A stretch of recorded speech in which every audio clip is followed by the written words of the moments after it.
Welcome, 5th grade, to this special presentation of division with area models. Today we're going to talk about single-digit divisors, and then we're going to do double-digit divisors as well, using the box. So my first question is 6,418 divided by 3. So the first thing we do is we draw our area model, and I suggest that you divide your area model into sections based on place value.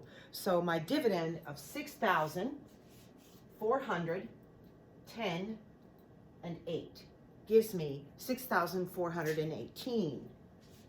So first thing I do, I also want to put my divisor over here because that just reminds me of what it is.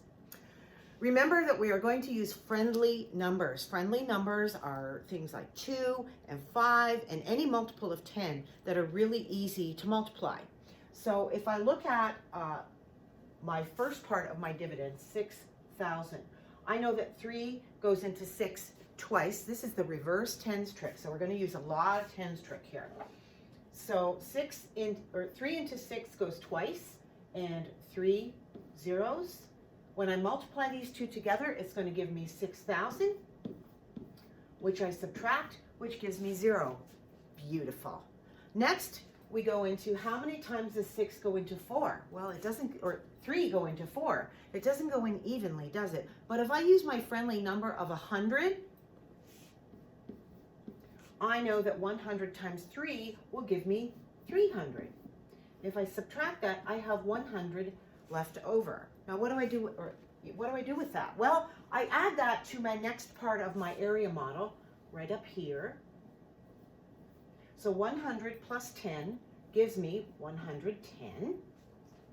And I keep going. How many times does 3 go into 11? I know it doesn't go in evenly, but I know that 3 times 3 will give me 9, and that's close. I want to get as close as I can.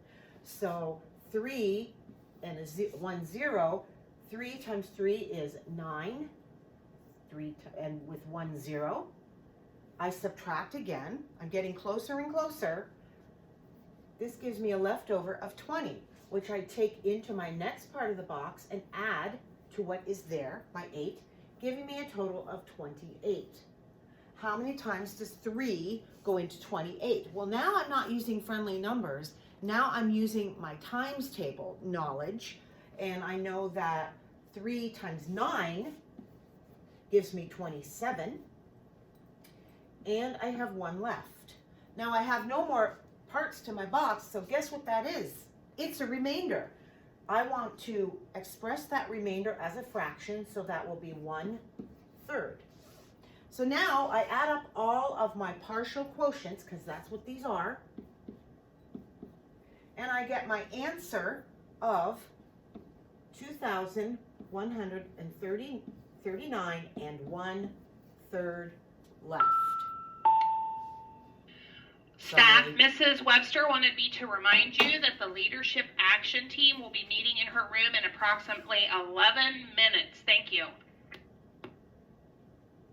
So that was our example with a 1-digit divisor. But did you know that you can do this method using a 2-digit divisor as well?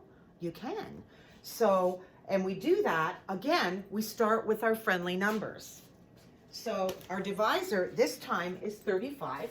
I've set up my box the same way, dividing by place value, 6,410, 8. So it starts kind of the same. Now the first thing you do is, how many times can 35 go into 60? So I'm estimating.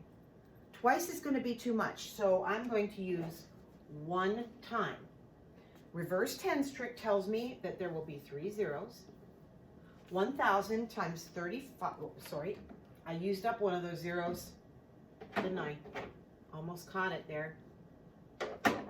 100. So 100 times 35 is 3,500.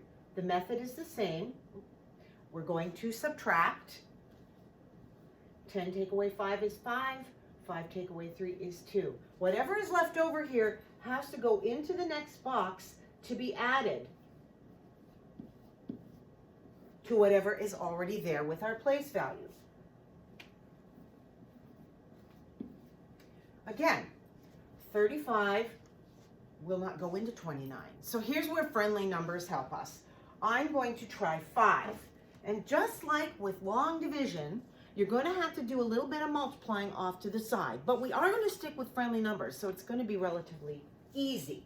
So if I take 35 times 50, and I do my tens trick here, there's 1 0. 5 times 5 is 25, carry the 2. 5 times 3 is 15, 16, 17. Well, that's pretty close, so that's what I'm going to use. I'm going to use a partial quotient of 50. I take my 50 times 35 right here, and I subtract it. And I still have 1,150, which is going to be added to the next box. And some people like to put that squiggle with the arrow to show where it's going. I'm going to try that, but it's difficult with the smart board. So I add those two together. Now I have 1,160. So I know that 50 is going to be too much. So what do? Well, I estimate. And if I look at my first digits, 3 and 11, I know that 3 will go into 11 3 times. So I'm going to try 35 times 30.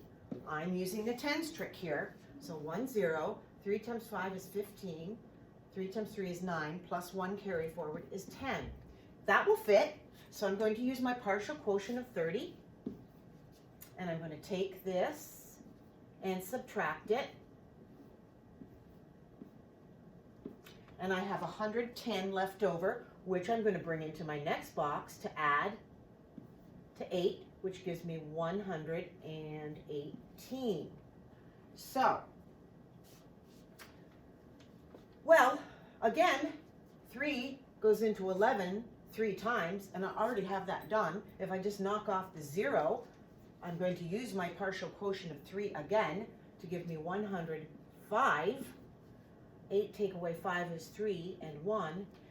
That's all I have. I don't have any more boxes left, and 13 is less than 35, so that becomes our remainder of 13 over 35.